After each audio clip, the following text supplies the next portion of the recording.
This is day 1 of Advent of Code 2024, and this challenge is called Historian Hysteria. The Chief Historian is always present for the big Christmas sleigh launch, but nobody has seen him in months. Last anyone heard, he was visiting locations that are historically significant to the North Pole. A group of senior historians has asked you to accompany them as they check the places they think he was most likely to visit. As each location is checked, they will mark it on their list with a star. They figured the chief historian must be in one of the first 50 places they'll look, so in order to save Christmas, you need to help them get 50 stars on the list before Santa takes off on December 25th. Collecting stars by solving puzzles. 2 puzzles will be made available on each day in the Advent calendar. The second puzzle is unlocked when you complete the first. Each puzzle grants 1 star. You haven't even left yet, and the group of elvish senior historians has already hit a problem. The list of locations to check is currently empty. Eventually, someone decides that the best place to check first would be the Chief Historian's office. Upon pouring into the office, everyone confirms that the Chief Historian is indeed nowhere to be found. Instead, the elves discover an assortment of notes and lists of historically significant locations. This seems to be the planning the Chief Historian was doing before he left.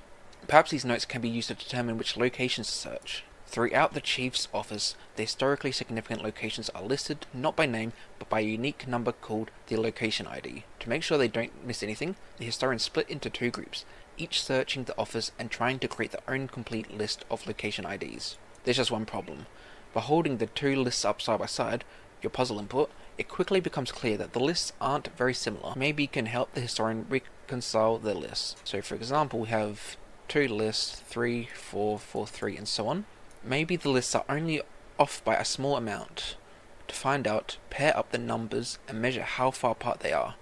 Pair up the smallest number in the left list with the smallest number in the right list, then the second smallest, and so on. Within each pair, figure out how far apart the 2 numbers are. You'll need to add up all of these distances. For example, if you pair up a 3 from the left with a 7 from the right list, the distance apart is 4. If you pair up a 9 with a 3, the distance apart is 6. In the example list above, the pairs and distances would be as follows.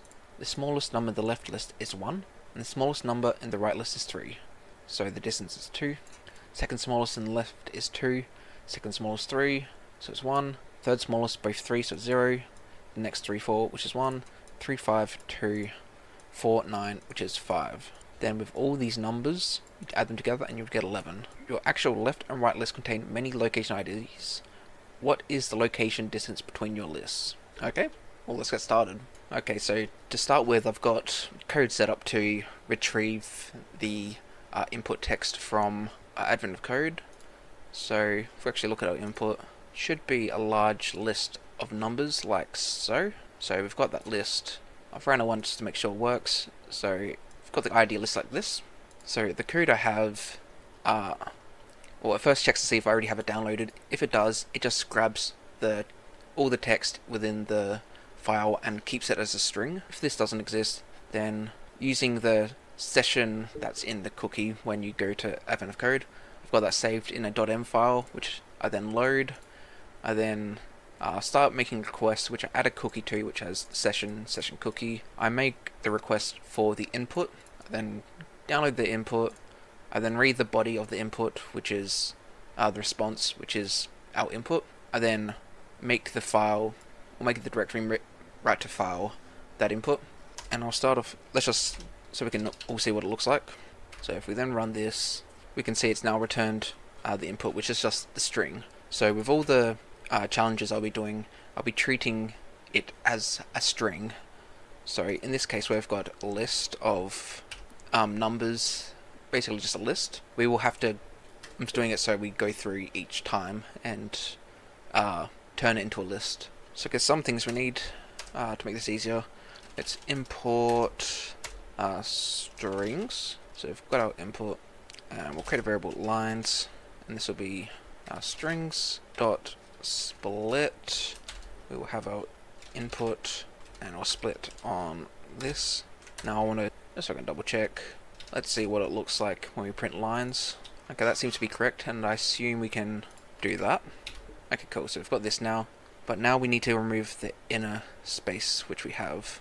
So what we then can do, we can remove all the spaces, strings dot trim I think this is what we need. So if we run that, what does a single line look like now? Okay, no, that's not what I was wanting. Alright, no, this... Okay, now I'm getting confused. So this is the initial input, so we're just removing all white space initially, in case there's any left over. We split it. We've now got our lines. We will worry about removing that inner space as we get on later. But first we'll create list, int, and then left list and right list. And we will go for line in line, for line equals range lines. We will then split it up, so parts equals should be string dot, not strings dot, oh my bad, did that the wrong way around. Strings dot fields. Yep, so splits the string s around each instance of one or more consecutive white space. That is exactly what we're looking for. So we'll do line, just so we can double check. Let's print print parts. I'll just comment this out while printing, and I assume we can do this now. Okay, cool. We've now got our two numbers.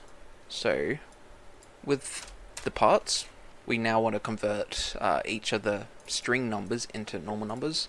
So we'll import string convert, and we can do left equals append left, and we will do string conv dot toy, and we will put in parts 0, and then we can do the exact same thing with right, but this time it'll be 1.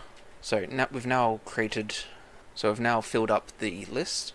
We now need to sort them from lowest to highest. So we will now need to import sort, and we can do sort dot ints, and this will be left and right. Okay, this returns an int and an error, so I need to left num equals this, and then we can do right num is 1, then we do right into here. Okay, now it looks like no more errors. So we've got our list sorted. What we now need to do is, the distance between them? Yeah, so the distance between each of the numbers. So we'll do total distance equals 0. And what we can do is just iterate over the list. So for I equals 0, I is less than length of left. We can then do I plus plus.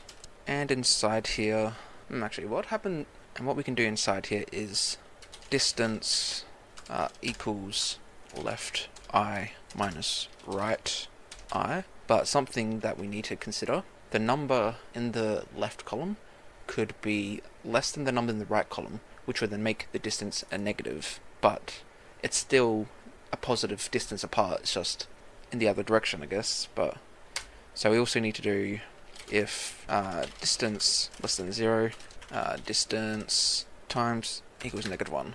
So if now done that, we then do total distance plus equals distance, and then when that all runs, format dot print, we can do output day 1 part 1, and we can do total distance. So I think that's everything correct for part 1. We got this number, so let's copy that, put that into here, and let's see if it was correct. Yep, that was correct. So now on to part 2. Okay, part 2. Your analysis only confirmed what everyone feared. The two lists of location IDs are indeed very different. Or are they? The historians can't agree on which group made the mistakes, or how to read most of the chief's handwriting, but in the commotion you notice an interesting detail. A lot of location IDs appear in both lists. Maybe other numbers aren't location IDs at all, but rather misinterpreted handwriting. This time, you need to figure out exactly how often each number from the left list appears in the right list. Calculate a total similarity score by adding up each number in the left list after multiplying it by the number of times that number appears in the right list. Here are the same example lists again. So first number left 3 is 3, it's in the right list 3 times, so 9. 4 is in here once, so 4. 2 is not in here at all, so 0. 1 does not appear, so no number. 3 again here, so 9 and then 9. So then you do this, and you figure out similarity. Okay, that seems pretty straightforward to do. So we'll go back to here. We can copy a decent amount of this, and we will put that into here. So what we need to do is create a dictionary or map. So we do that. We then go through the right list, and for each number we add it to the map and add a number to it and increment it. So once we do that of everything in the right list, we then do the left list and go through seeing if that number exists, and then adding it to the similarity score. So we'll do right map. This is map make map with int. So we do that for num in the range of right. We'll do right map num plus plus. So I've got that map created. You now need to do similarity score, we'll call it. Initialize that as 0. Then essentially this again, but for left. And what we do is similarity score plus equals num times right map num. And that should be everything we need for the output. So now we do similarity score. And if we run this, that should hopefully work. And this is the number we have got. And that was correct. So that is day 1 of Advent of Code 2024 completed in Go. If you like this video, make sure to like and subscribe.